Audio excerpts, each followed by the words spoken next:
मध्ये द्रुमचलं लोकवित् वच्छामि समयिपावुरमेणमोषितकेवटिमेदम्। बर क्षेत्र के समर्थ आचार्य श्री कुंकुन देव रचित ग्रंथादिराज समय सार पे स्वाध्याय चल रहा है। उसमें निजरा अधिकार चल रहा है। ये ज्ञानी की बात है। पहले संवर होता है। जब संवर होता है तो धर्म की शुरुआत होती है, मोक्ष मार्ग प्रकट होता है। फिर वो धर्म की जो वृत्ति होती है वहां निजरा होती है, और धर्म की पूर्णता होती है वहां मोक्ष होता है। तो निजरा का स्वरूप क्या है, कैसे निजरा होती है संवर पूर्वक, ये सब बातें चल रही है। इसमें 204 गाथा 204 तक स्वाध्याय चला था। उसमें एक बात सिद्ध की 204 गाथा में, कि अपना जो निज शुद्धात्मा है, अपना जो द्रव्य है, त्रिकाली ध्रुव द्रव्य है, जो समय समय पे बदलता है वो तो पर्याय है, लेकिन जो त्रिकाल एक रूप कायम रहने वाला अपनी जो आत्मा द्रव्य है वह ज्ञायक है। उसका मुख्य ज्ञान गुण की मुख्यता से उसको ज्ञायक कहा। तो यहाँ कहते हैं वो ज्ञायक है, तो वो जानने का काम करता है, इसके लिए उसको ज्ञायक कहते हैं। तो जिसने अपनी पर्याय में, अपने ज्ञान की पर्याय में मैं ज्ञायक स्वभावी आत्मा हूं ऐसा निर्णय कर लिया, यानी कि अपने ज्ञायक स्वभाव को जान लिया, अपने जानन स्वभाव को जान लिया, उसकी वही ज्ञान पर्याय में स्व को और परने पर को जानने का सामर्थ्य खिल उठता है। और उसी को ही आत्मज्ञान कहते हैं और उसी को ही धर्म कहते हैं। इतना 204 गाथा में निष्कर्ष रूप में इतनी बात चली थी। आज पहले 205 गाथा चलेगी। उसमें जो कहना है कि आत्मा को सुख शांति कैसे मिलती है, किस विधि से मिलती है, तो वो बात बतानी है। तो 205 गाथा कुनकुन आचार्य देव की आती है। उसके पहले उसकी टीका के रूप में, उस्थानिका ने के रूप में, उपोद्घात के रूप में अमृत चंद्र आचार्य देव ने एक 142 नंबर का कलश लिखा है, कि 205 नंबर की गाथा की सूचना को देते हुए। तो ये कलश में वह सूचना देते हुए कहते हैं कि अगर जीव को, इस जीव को जीवन में सुख शांति पानी है तो एक ही काम करना पड़ेगा। सबसे पहले अपनी ऐसी आत्मा को जानना पड़ेगा, ज्ञान स्वभावी आत्मा का ज्ञान करना पड़ेगा। अपना ज्ञायक स्वरूप है, वो त्रिकाल है, उसको पहचानना पड़ेगा, निर्णय करके उसका अनुभव करना पड़ेगा। तो यहाँ ये कहना है कि नास्ति से भी बात की है कि अगर आत्मा को नहीं जाना और आत्मा को जाने बिना फिर कुछ भी करे जीव सुख शांति के लिए, लेकिन उसको सुख शांति कभी नहीं मिलेगी। तो कुछ भी करे, यानी क्या करे, क्या क्या वो करे, वो बात यहाँ पे बतानी है मुख्य रूप से। कि ये सब कुछ करने के बाद बावजूद भी उसको सुख शांति नहीं मिलती। एक आत्मज्ञान करने से सुख शांति मिलती है, तो क्या क्या करता है फिर भी नहीं मिलती, वो बात बताते हुए 142 नंबर का कलश लिखा है, श्लोक लिखा है, काव्य लिखा है अमृत चंद्र आचार्य देव ने। शार्दुल विक्रीडित छंद है, उसको मैं पढ़ता हूँ। संस्कृत में लिखा हुआ है, वही भाषा में मैं पढ़ता हूँ। क्लिश्यन्तां स्वयमेव दुष्करतरे मोक्षो न मोक्षे कर्मभिः क्लिश्यन्तां च तपरे महाव्रत तपो भारेण भग्नातिचरम् साक्षान्मोक्ष इदं निरामयपदम् संवेदमानं स्वयं ज्ञानं ज्ञानगुणं विना कथमपि प्राप्तुं सम्मते नहीं। क्या कहते हैं उसका हरि गीत बना है हिंदी में। पंचाग्नि तपया महाव्रत कुछ भी करो सिद्धि नहीं, जाने बिना निज आत्मा जिन वर कहे सब व्यर्थ है। मोक्षमय जो ज्ञान पद वह ज्ञान से ही प्राप्त हो, निज ज्ञान गुण के बिना उसको कोई पा सकता नहीं। क्या कहते हैं कि पंचाग्नि, तप या महाव्रत कुछ भी करो, उससे सुख शांति की सिद्धि नहीं होती। कब तक नहीं होती?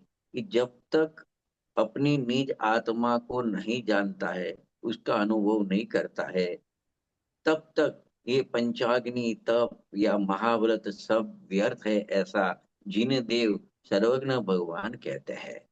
तो क्या करना चाहिए कि मोक्षमय जो ज्ञान पद, मतलब अपनी आत्मा है, वो मोक्षमय है। मोक्ष यानी पूर्ण अनंत सुख स्वरूप है। उसका जब ज्ञान होता है तो ये सुख शांति की प्राप्ति होती है। जब तक निज ज्ञान के बिना, यानी जब तक अपने ज्ञान स्वभावी आत्मा का ज्ञान अनुभव नहीं होता, तब तक सुख शांति को कोई पा सकता नहीं है। तो देखो, इसमें ये बताना है, धीरे धीरे जाते हैं, कि साक्षात मोक्ष स्वरूप कहो या सुख स्वरूप कहो, पूर्ण सुख स्वरूप कहो, वो अपना ज्ञानानंद स्वभावी निज आत्मा है, आत्मा द्रव्य है। अभी उसको कैसे प्राप्त किया जाता है? स्वभाव प्राप्त है। और प्राप्त की प्राप्ति कैसे होती है? तो कहते हैं कि अपना जो वर्तमान ज्ञान है वो पर सन्मुख हुआ है, अनादि से पर की तरफ झुका हुआ है। उसको पर से हटा के स्व सन्मुख करना पड़े। अपने त्रिकाड़ी ध्रुव, अपनी आत्मा अंदर विराजमान है देह देवल में, उसके सन्मुख करेंगे और उसका जब ज्ञान करेंगे, तभी वो ज्ञान स्वभावी, ज्ञानानंद स्वभावी आत्मा जो मोक्ष स्वरूप है, उसको प्राप्त कर सकेंगे। यानी जो सुख स्वरूप आत्मा है, जो सुख शांत से लबालब है, उसमें से सुख शांति मिल पाएगी। तो इसको सुख शांति की प्राप्ति के लिए या अपनी आत्मा की प्राप्ति के लिए दूसरा अन्य कोई उपाय नहीं है। उसका ज्ञान, उसका ध्यान और उसका अनुभव में ही निरंतर रहना, तो सुख की शुरुआत होके पूर्ण सुख की प्राप्ति हो जाएगी। तो यहाँ पे नास्ति परक बात ये बताई है इस कलश में, कि चाहे जिनागम में बताए हुए व्रतादि को पालो। मतलब देखो, जिनागम में व्रतादि की बात आती है कि श्रावक व्रत ऐसे होते हैं, मुनि व्रत ऐसे होते हैं। वो क्यों बताए है? कि श्रावक और मुनि है, वो तो आत्मज्ञानी आत्मध्यानी है। वो अपनी आत्मा का अनुभव करते हैं, लेकिन अनुभव में लीन स्थिर नहीं हो सकते हैं। उसमें उपयोग अपने स्वभाव में नहीं टिकता है, तो उपयोग बाहर आता है। तो बाहर जाने के दो रास्ते हैं। एक अशुभ राग रूप प्रवर्तन है और एक शुभ राग रूप प्रवर्तन है। अशुभ राग रूप प्रवर्तन तो हिंसा, झूठ, चोरी, कुशील, परिग्रह आदि पाप रूप प्रवर्तन है। उसमें तो ज्ञानी जीव को जाना नहीं है और स्वरूप में टिक सकता नहीं है। तो शुभ राग रूप जो प्रवर्तन है, व्रतादि बताए हैं कि श्रावक को ऐसे 12 प्रकार के अणुव्रत, मुनि राज को ऐसे 5 प्रकार के महाव्रत का पालन करना चाहिए। तो ऐसा अगर आत्मज्ञान के बिना वो ऐसा व्रतादि को पालन करे, वो ज्ञानी पुरुष को, मुनिराज को जैसा तप होता है ऐसा तप करे आत्मज्ञान बिना, ये तो जैन शास्त्रों में कहा है ऐसा।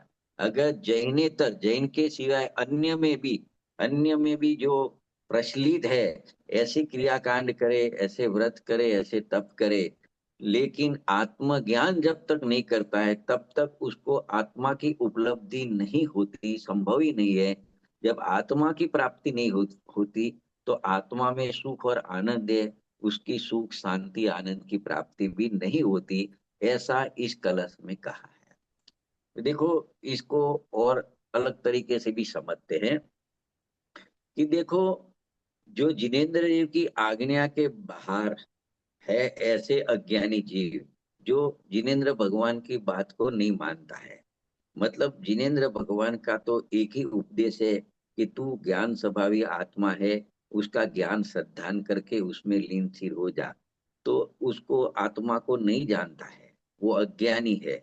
वो फिर कैसा भी व्रत करे, उपवास करे, तप करे, तो वो कलेश ही पामेगा। तो क्लेश पामो तो पामो।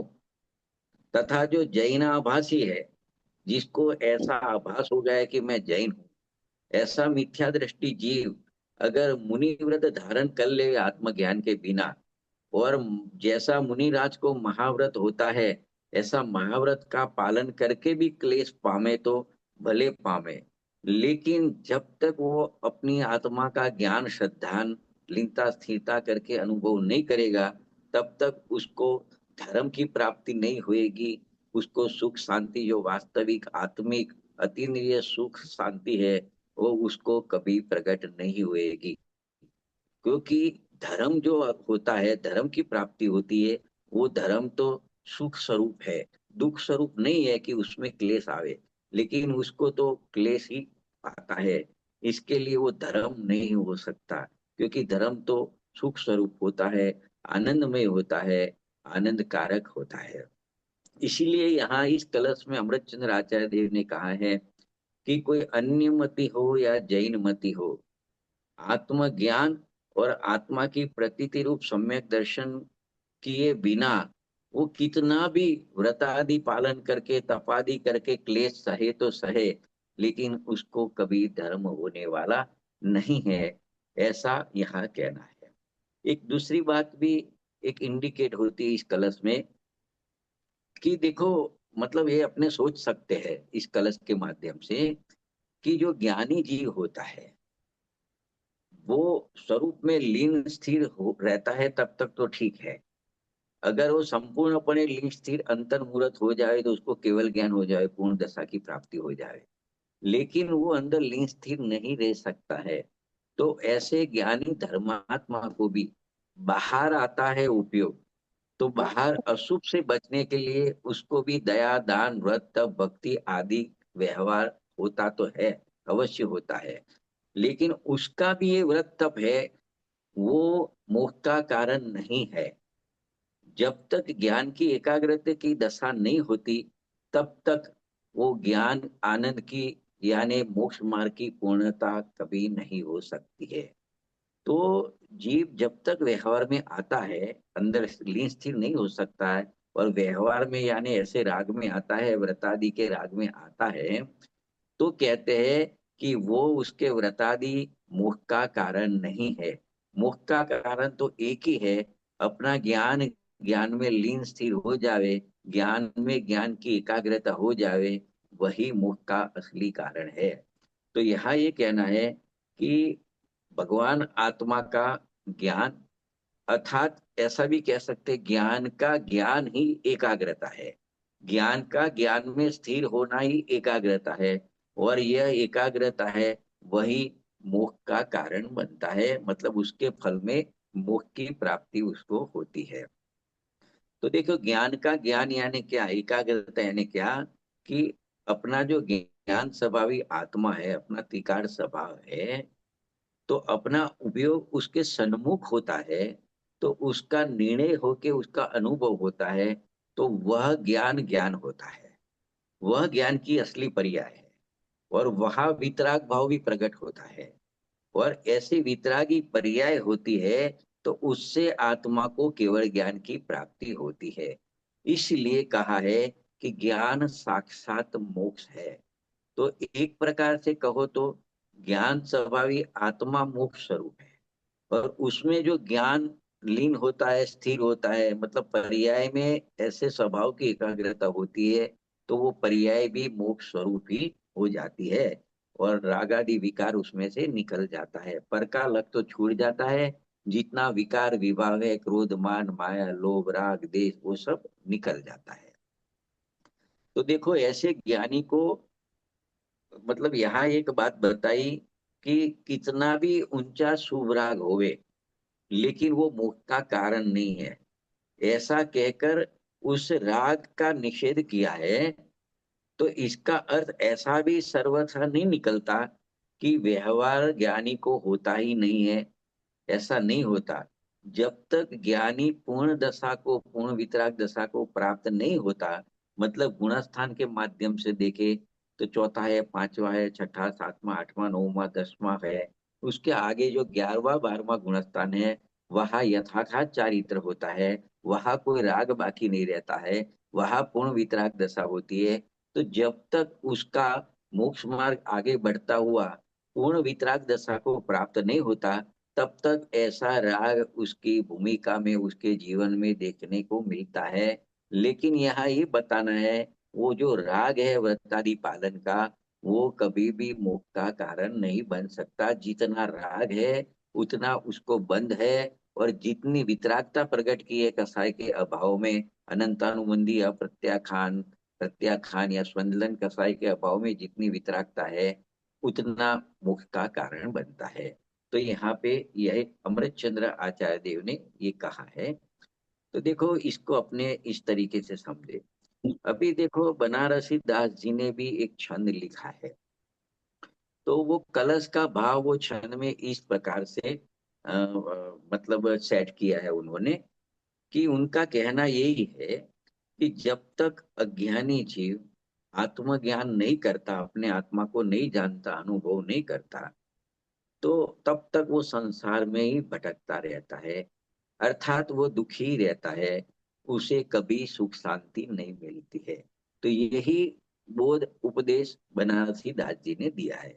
तो उन्होंने ऐसी भाषा का प्रयोग किया है कि कुछ क्रूर लोग, देखो क्रूर कहा, क्रूर लोग तप के नाम पर कष्ट सहते हैं।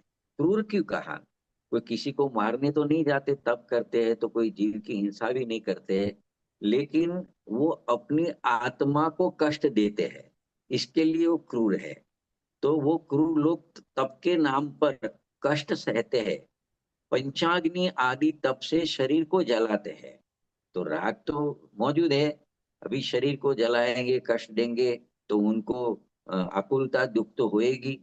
तो वो शरीर को जलाते हैं, धूम्रपान करते हैं, और उल्टे लटक कर झूलते हैं, और ऐसा समझते हैं कि मैं तप कर रहा हूं। और कुछ लोग जैन आगम में कथित जो महाव्रत आदि है उसको ग्रहण करके एकमात्र वो राग में ही लीन रहते हैं, मग्न रहते हैं, और मुनि धर्म का मात्र भार वहन करते हैं।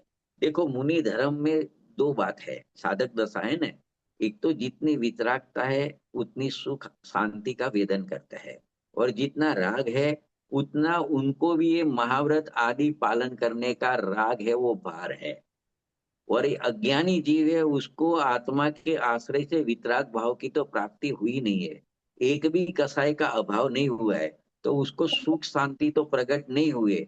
इसके लिए यहाँ लिखा, वो ज्ञानी के जैसे खाली महाव्रती का महाव्रत आदि पालन करके मुनि धर्म का भारी वहन करते हैं, उसको सहन करते हैं। लेकिन उनका जो ये प्रयास है, उन लोगों का प्रयास, वो तो कैसा है कि अनाज रहित घास के छोटे छोटे गट्ठों के समान निस्सार है। मतलब जब फसल होती है, उसमें से अनाज निकाल देते हैं, और बाकी जो डंडा रह जाता है, सब कुछ रह जाता है, तो वो कोई काम का नहीं रहता है। तो इस प्रकार से वितराग भाव तो है नहीं। और बाहर में व्रतादि का राग वगैरह है, तप आदि का राग विकल्प रहता है, वो भार समान है, वो मोक्ष मार्ग में कुछ कार्यकारी नहीं है। वे तो कैसा है कि जैसे तेज हवा चलती है, तो हवा के चलने वाले मधुलों के समान है। मतलब वो तूण होते हैं, छोटे छोटे घास फूस के, वो हवा में उड़ते रहते हैं। ऐसे उनके राग विकल्प में वो रहते हैं, वितराग भाव उनको मिलता नहीं है। तो जैसे तेज हवा में वो चलने वाले, मतलब वह तेज हवा से प्रेरित होकर वो तूण होते हैं, वो वहां तहां भटकते रहते हैं। इसी प्रकार ऐसी शुभ राग की क्रिया करने वाले लोग, क्रियाकांडी लोग संसार में ही भटकते रहते हैं। ऐसा बनारसी दास जी ने ऐसा दृष्टांत के साथ में उसको सेट किया है। वो कहते हैं, अधिक क्या कहे, मुक्ति तो उन्हीं को प्राप्त होगी नहीं। मतलब मुक्ति किसको प्राप्त होगी? कि जिनके हृदय में ज्ञान स्वभावी भगवान आत्मा बस गया है, अनुभव में आ गया है। लेकिन यहाँ क्या कहते हैं, जो जीव आत्मा को तो जानते नहीं है और क्रियाकांड में उलझे रहते हैं, राग में उलझे रहते हैं, और जो राग होता है उसका कर्ता बनते रहते हैं, वे सभी भ्रम में भूले हुए लोग हैं। उन्हें मुक्ति की प्राप्ति संभव नहीं। उनको तो ऐसा ही लगता है मेरा ये शुभ राग है, वो मेरे को वितराग भाव की प्राप्ति कराएगा, वितराग भाव की वृद्धि कराएगा, और राग करते करते वितराग भाव की पूर्णता हो जाएगी और मेरा मोक्ष हो जाए। ऐसे भ्रम में ही वो लोग रहते हैं, लेकिन उनकी मुक्ति कभी भी संभव नहीं है। तो देखो, बनारसी दास जी ने इस बात को समझाने के लिए, उनका भाव अधिक आ गया, तो और चार छंद उन्होंने लिख दिए, छोटे छोटे। मतलब पहला छंद इस प्रकार से लिखा, इसको बताने के लिए, स्पष्ट करने के लिए। लीन भयो व्यवहार में, उक्ति न उपजे कोई, दीन भयो प्रभु पद जपे, मुक्ति कहाँ से होई। क्या कहते हैं? इस क्षण में ऐसा कहा है कि यह अज्ञानी जी व्यवहार में यानी शुभ राग में लीन हो गया है। उसे आत्म कल्याण की कोई युक्ति, कोई उपाय उसको सूझता नहीं है, क्योंकि वो राग कर रहा है और राग को ही मोक्ष मार्ग मान रहा है। तो असली मोक्ष मार्ग का जो उपाय है, वो उपाय तो उसको सूझता ही नहीं है। इस कारण वो दीन होकर भगवान के नाम का जाप करने लगता है। तो आप बताओ, मतलब ऐसे अज्ञानी व्यवहारी रागी जीव को मुक्ति की प्राप्ति कैसे होएगी? ऐसे बनारसी दास जी कहना चाहते हैं पहले छंद में। दूसरे छंद लिखा उन्होंने, उसमें उन्होंने कहा, प्रभु सुमरो पूजो पढ़ो, करो विविध व्यवहार, मोक्ष स्वरूपी आत्मा, ज्ञान गम्य निर्धार। दूसरे छंद में कहते हैं, प्रभु का स्मरण करो, उनकी पूजा पढ़ो, और अभी अनेक प्रकार से व्यवहार का राग का पालन करो। लेकिन भाई, आप कुछ भी क्यों नहीं करो, इसके अलावा और कुछ भी क्यों नहीं करो, किंतु मोक्ष स्वरूपी आत्मा तो एकमात्र ज्ञान गम्य ही है। मतलब ज्ञान से ही वो अनुभव में आता है, वो अनुभव गोचरी होता है। ऐसा निर्धार करना चाहिए, ऐसा पक्का निर्णय करना चाहिए। कोई शुभ राग से, कोई बाहर की शरीर आश्रित क्रिया से भगवान आत्मा का अनुभव कभी होता नहीं है, धर्म कभी होता नहीं है, आत्मिक सुख शांति कभी होती नहीं है, मोक्ष मार्ग प्रकट होता नहीं है, संवर निद्रा कभी होती नहीं है, तो मोक्ष होने का प्रश्न ही नहीं है। तो देखो, ये दो छंद का तात्पर्य ये निकला कि इस आत्मा की प्राप्ति कैसे होएगी। तो आत्मा की प्राप्ति यानी आत्मा के सुख और आनंद की, शांति की प्राप्ति को आत्मा को जानने से होएगी, आत्मा का अनुभव करने से होएगी। प्रभु स्मरण, पूजा, जाप आदि व्यवहारिक क्रियाकलापों से नहीं। मतलब वो राग में रहेंगे कि भगवान की पूजा, भगवान की भक्ति, वो तो राग रूप है। तो ऐसे राग क्रिया से कभी आत्मा की प्राप्ति होएगी नहीं। लेकिन आश्चर्य की बात तो ऐसी है कि अधिकांश जगत के लोग इन क्रिया कांडों में ही, इस राग में ही उलझे हुए रहते हैं, और आत्म ज्ञान और आत्म ध्यान की तरफ उनका लक्ष्य जाता ही नहीं है कि अपनी आत्मा का ज्ञान करना है, और आत्मा का ध्यान करने से मोक्ष मार्ग और मोक्ष की प्राप्ति होती है। उस तरफ उनका लक्ष्य होता ही नहीं है। वो तो धर्म करने के लिए प्रभु का स्मरण करो, प्रभु का जाप करो, तो वो तो जो विकल्प रहते हैं वो तो सब राग रूप रहते हैं। और उनको भ्रम रहता है कि ऐसे राग करते करते वितराग भाव की प्राप्ति हो जाएगी। ये बड़े आश्चर्य की बात है। तीसरे क्षण में वो कहते हैं कि देखो, जगत में इंटेंस के बिना कुछ नहीं होता।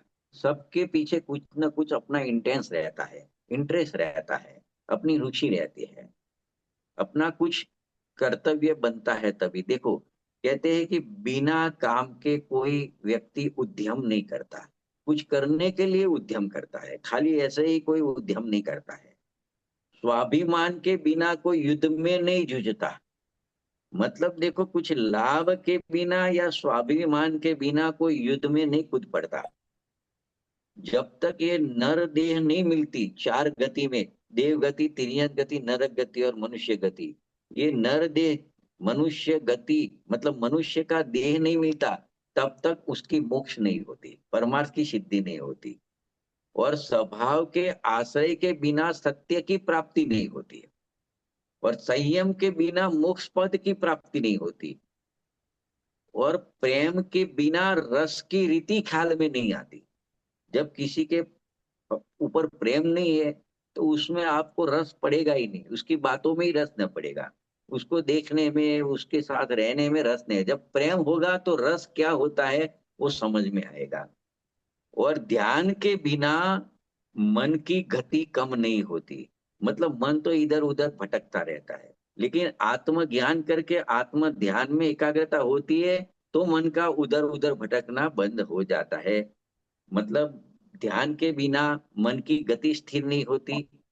इस प्रकार यहाँ ये सब समझा के ये समझाना है कि ज्ञान के बिना मुक्ति का मार्ग दिखाई नहीं पड़ता है। मतलब ज्ञान किसको कहते हैं कि अपना जो नित त्रिकाली स्वभाव है, ज्ञायक भाव है, ज्ञान स्वभावी आत्मा है, उसका ज्ञान नहीं होता तब तक मुक्ति का मार्ग उसको दिखाई नहीं देता है। ये उन्होंने तीसरे छंद में कहा। और चौथे छंद में वो अनेक उदाहरणों द्वारा ये स्पष्ट करते हैं कि मुक्ति का मार्ग तो एकमात्र ज्ञान का मार्ग ही है। उसको भी अनेक उदाहरण के द्वारा बताते हैं। कि देखो, चौथे छंद में बनारसी दास जी कहते हैं कि अंतर में सम्यक ज्ञान का उदय हो गया है। जिसके अंदर में सम्यक ज्ञान का उदय हो गया है, जिनकी आत्म ज्योति जागृत हो गई है और बुद्धि विकृत नहीं होती, निर्मल रहती है। देखो ये सब क्या विशेषण, मतलब क्या बता रहे हैं कि देखो ज्ञान तो सबके पास है लेकिन मिथ्या ज्ञान है। तो यहाँ कहते हैं जिनका ज्ञान सम्यक ज्ञान हो गया है, ज्ञान जिसने अपनी आत्मा को जान लिया है, उसका ज्ञान सम्यक ज्ञान हो गया है और उसकी आत्मा ज्योति जागृत हो गई है। मतलब आत्मा ज्योति का काम ऐसा है कि स्व को स्व और पर को पर ऐसे भिन्न रूप से सब पदार्थ को जान लेती है। हे गे उपाधि को जान लेती है, वही आत्म ज्योति है।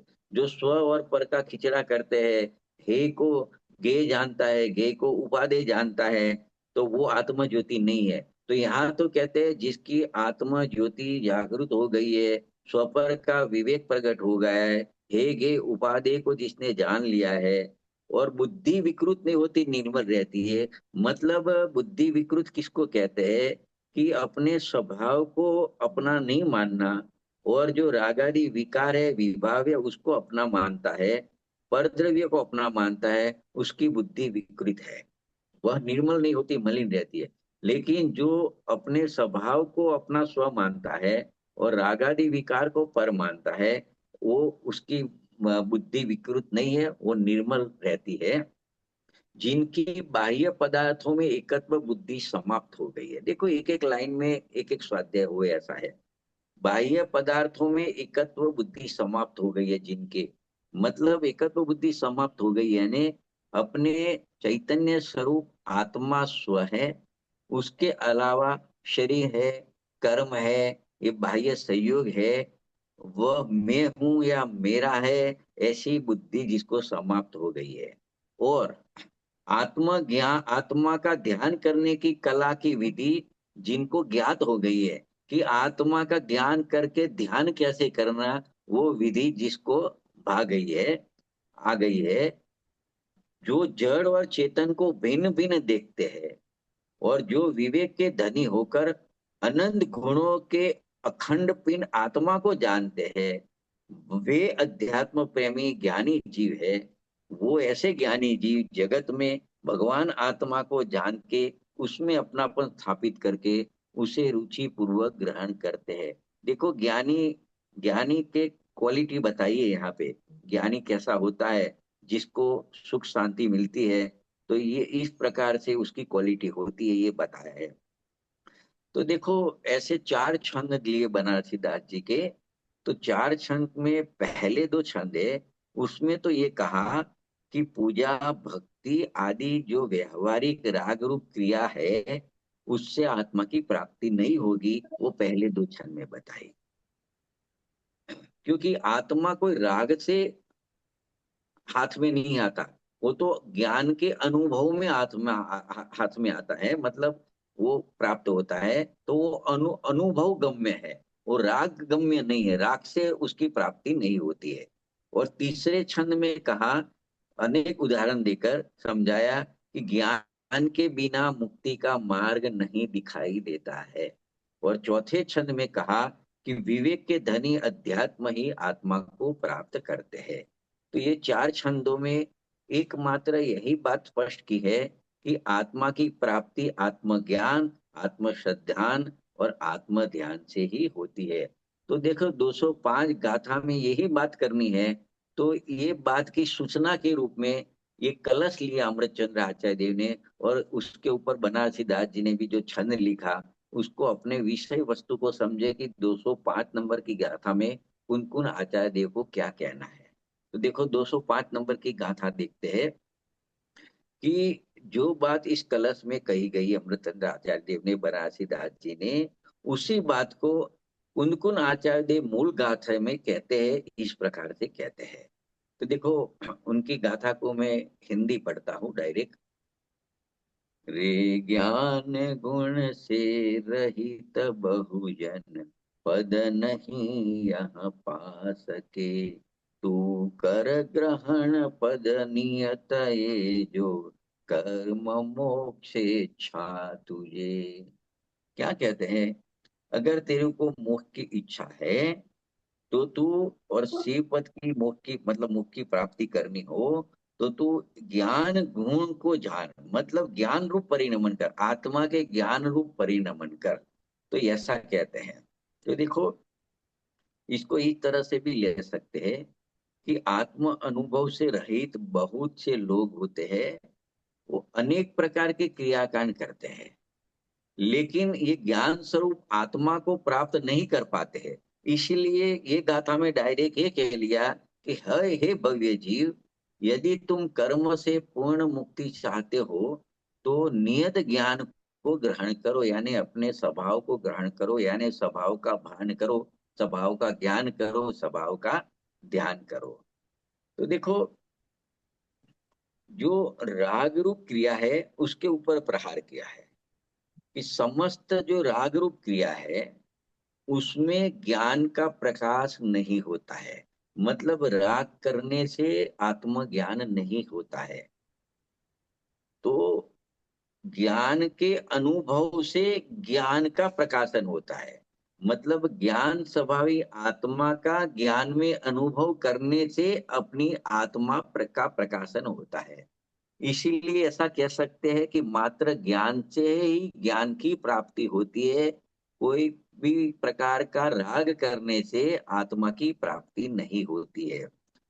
तो देखो जिसको आत्मा का ज्ञान नहीं है, ऐसे जीव क्या करते हैं, अनु अनेक प्रकार के राग रूप क्रियाकांड करते हैं, लेकिन उनको ज्ञान पद की प्राप्ति मतलब आत्मा की प्राप्ति, आत्मा के सुख की प्राप्ति कभी नहीं हो सकती।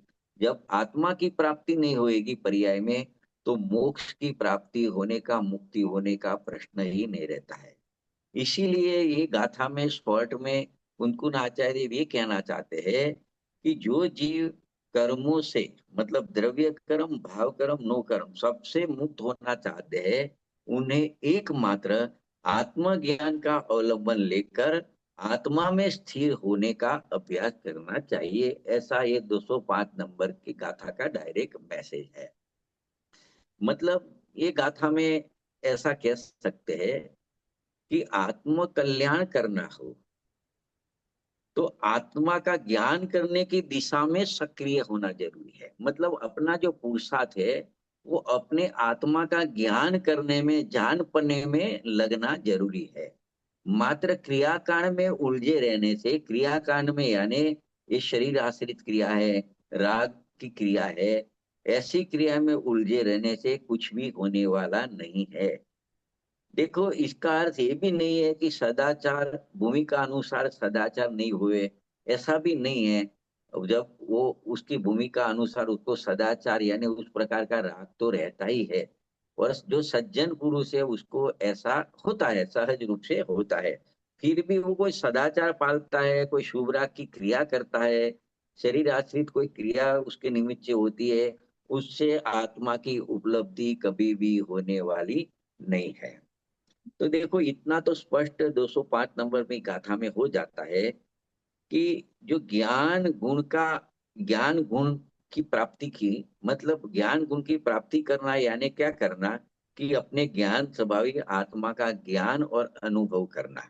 उसके बिना हम चाहे कितना भी दुर्धर तप करे, तब भी हमें आत्मा की उपलब्धि होने वाली नहीं है।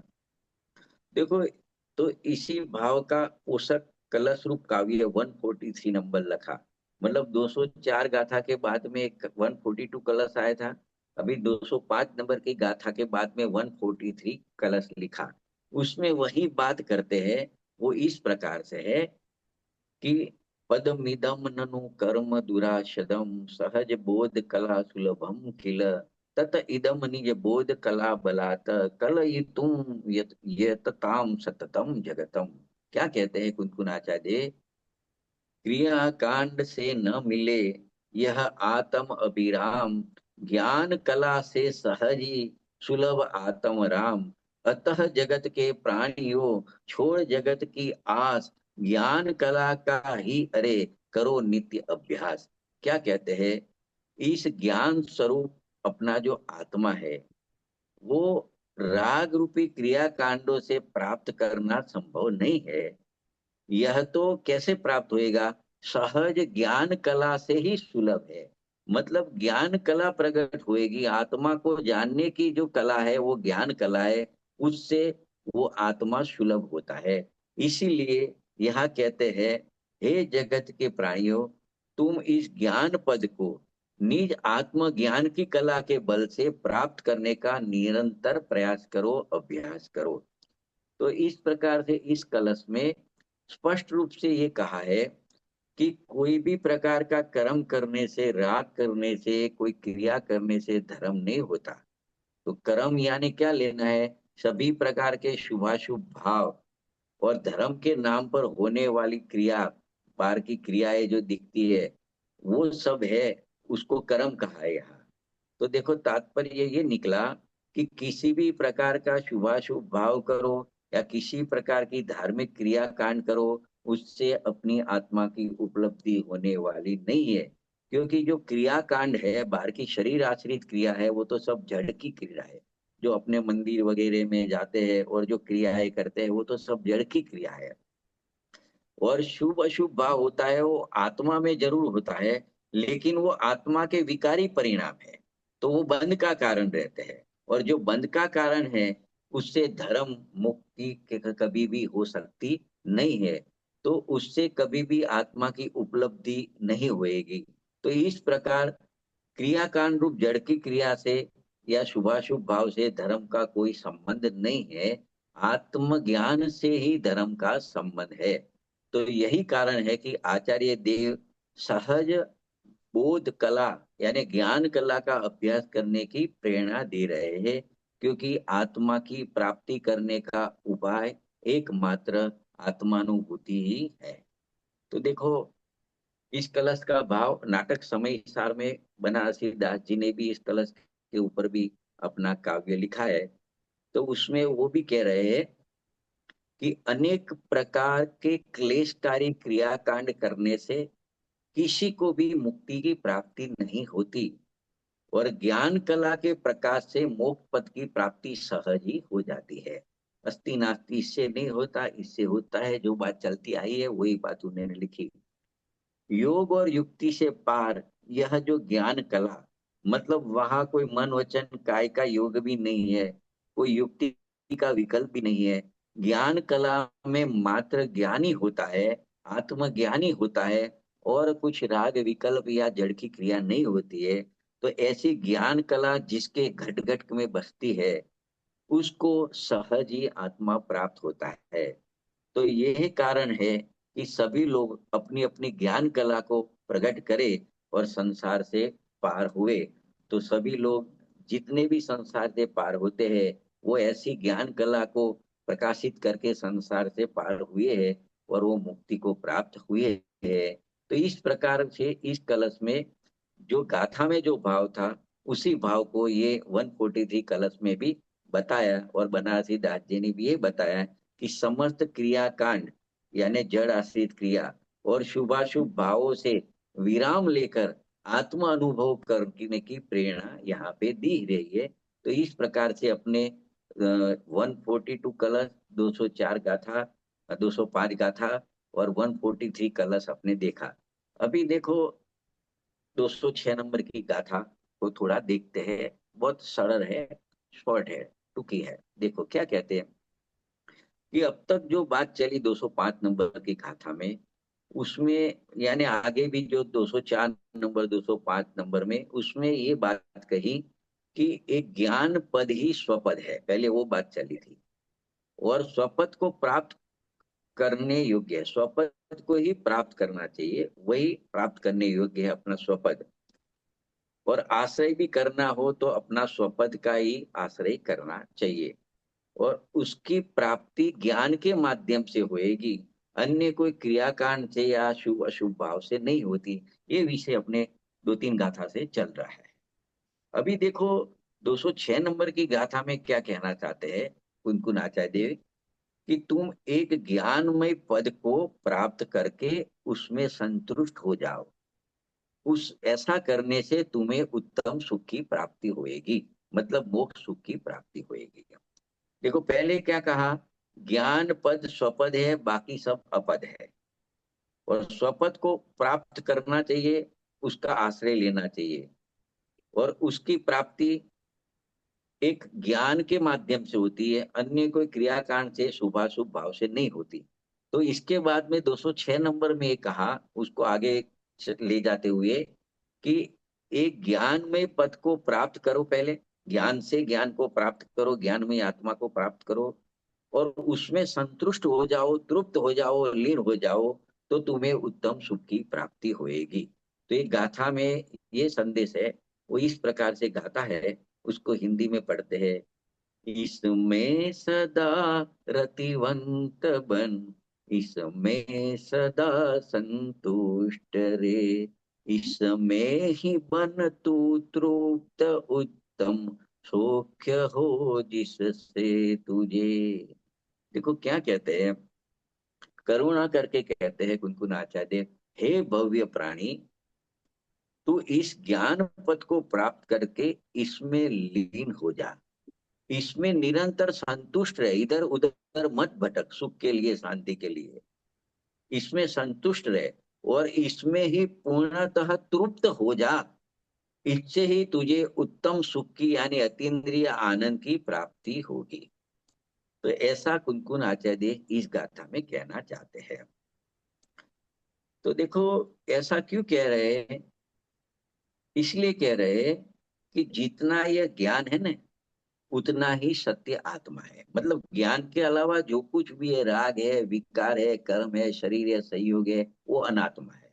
जितना ये ज्ञान है उतना ही आत्मा है, ऐसा निश्चय करके एक ज्ञान मात्र में सदा रति करो। रति समझ में आती है ना, रति, रति यानी प्रेम प्रीति के संबंध में रति करो, उसकी रुचि करो, उसकी प्रीति करो।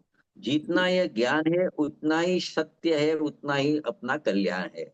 ऐसा निश्चय करके ज्ञान मात्र में सदा संतुष्ट रहो, संतोष को प्राप्त करो। जितना यह ज्ञान है उतना ही सत्य अनुभव करने योग्य है, ऐसा निश्चय करके ज्ञान मात्र में तृप्त हो जाओ और तृप्ति का अनुभव करो। तो इस प्रकार आत्मा में ही रत, आत्मा में ही संतुष्ट और आत्मा में ही तृप्त तुझको वचन अगोचर सुख प्राप्त होगा। मतलब वो ऐसा सुख होएगा, वो वचन से कहा नहीं जा सकता है, ऐसे सुख की प्राप्ति होएगी। तो उस सुख को तू उसी क्षण स्वयं ही देखेगा। मतलब तेरे को जैसे तू आत्मा में तृप्त हो गया, तो उसी समय तेरे को सुख मिलेगा।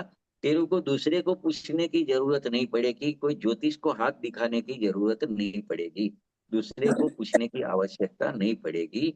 तो इस प्रकार से इसका भाव है। तो इसमें उत्तम सुख की अतीन्द्रिय आनंद प्राप्त करने का एकमात्र उपाय, उसमें रति कर, उसमें संतुष्ट हो जा और उसमें तृप्त हो जा, यही उसका उपाय है। मतलब जब तू इस भगवान आत्मा को पहले जानेगा, जानकर उसमें जमेगा, उसमें रमेगा, उसमें संतुष्ट होएगा, उसमें तृप्त होएगा, तो तेरे को उत्तम सुख की, अतीन्द्रिय सुख की, आनंद की, आत्मिक सुख आनंद की प्राप्ति तेरे को होएगी। वह तेरे अनुभव में स्वयं ही आ जाएगा, किसी को पूछने की तेरे को आवश्यकता नहीं रहेगी। मतलब अधिक सोचने से, किसी को प्रश्न करने से विराम ले, अधिक विकल्प करने से विराम ले, और संपूर्ण शक्ति इस बताए हुए मार्ग में तू लगा दे। इससे अधिक और क्या कह सकते थे आचार्य देव। अतः अब तो हम सबको स्वयं ही गंभीरता से विचार करके सही निर्णय पर पहुंचना है और सही मार्ग को अपनाना है। तो देखो, यहाँ पे ये बताना चाहते हैं कि आत्मा में गुण तो अनेक है, अनंत है, अनेक यानी अनंत है, परंतु जो ज्ञान गुण है उसकी प्रधानता से, उसकी मुख्यता से बाकी के गुणों को, उसको मुख्य करके बाकी के गुणों को गौण कर दिया है। तो यहाँ जहां तक कह दिया कि ज्ञान से अन्य जो कुछ भी है वह आत्मा नहीं है, ऐसा कहकर जब अन्य गुणों का लक्ष्य हटा दिया, उसके भेदों का भी निषेध कर दिया, तो दया कर, दान कर, भक्ति कर, पूजा कर आदि जो विकल्प है, राग है, उसकी तो कहाँ बात रही। आनंद गुणों में से ज्ञान गुण को मुख्य कर बाकी सबका निषेध कर दिया, तो कोई राग करने से कोई धर्म की प्राप्ति हो जाएगी, आत्मा की प्राप्ति हो जाएगी, ऐसी बात इसमें आती नहीं है। इसीलिए कहा कि जितना ज्ञान है उतना ही सत्यार्थ आत्मा है। ऐसा कहकर ये शरीर से, मन से, वाणी से, ये पांच इंद्रियों से, रागादि से वो सब आत्मा नहीं है, ऐसा कह के वहां से लक्ष्य हटाने का कहना है। तो देखो, अस्थि से तो ये कहा कि ज्ञान मात्र आत्मा है, ऐसा निश्चय करके ज्ञान मात्र वस्तु में रति कर, रुचि कर। और नास्ति से ये कहा कि राग, पुण्य और निमित्त यानी पर पदार्थों की तो रुचि छोड़ दे। इस प्रकार अस्ति नास्ति से दोनों कथन इसमें आ जाते हैं। मतलब सारांश रूप में अपने तीन बात कह सकते हैं इस गाथा में, वो इस प्रकार है कि अपना जो स्वभाव है भगवान आत्मा, वो ज्ञान प्रमाण है, ज्ञान मात्र है, उसमें तू रति कर, उसी में तू संतुष्ट रहे और उसका अनुभव करके सदा उसमें तू तृप्ति प्राप्त कर। तो देखो ये सब कैसे होएगा। तो सबसे पहले तो निर्णय करना पड़ेगा कि अगर इस जगत में कोई अनुभव करने लायक है, ज्ञान करने लायक है, जानना लायक है, प्रतीति करने लायक है, लीन स्थिर करने लायक है, तो वह अपना आत्मा ही है। जब ऐसा निर्णय करके अपनी आत्मा की प्रीति बढ़ाएंगे और उसी में संतुष्ट रहेंगे और उसी में तृप्ति को प्राप्त करेंगे, तो उसमें लीन, संतृप्त व तृप्त होने से जो तेरू को अतीन्द्रिय सुख और आनंद होगा, वो वचन से अगोचर होएगा, उसको वाणी में कह नहीं सकते, ऐसे सुख शांति की प्राप्ति होएगी। दूसरे शब्द में कहे तो तेरू को सम्यक दर्शन, सम्यक ज्ञान, सम्यक चारित्र की प्राप्ति होएगी। वही मोक्ष का मार्ग है, वही धर्म है, उसी से तेरे को मोक्ष की प्राप्ति होगी। तो सदा सदा काल के लिए संसार से, कर्मों से, शरीर से, संयोग से रहित होकर अशरीरी, असहयोगी सिद्ध सिद्ध दशा की प्राप्ति को हो जाएगा। तो ऐसा ये 206 नंबर की गाथा में कहना है। तो इस प्रकार से अपने आज 205 और 206 नंबर की दो गाथा ली, और आगे स्वाध्याय होएगा, उसमें नई गाथा और उसका विषय थोड़ा आएगा, उसको लेंगे। यहाँ पे आज अपने विराम लेते हैं।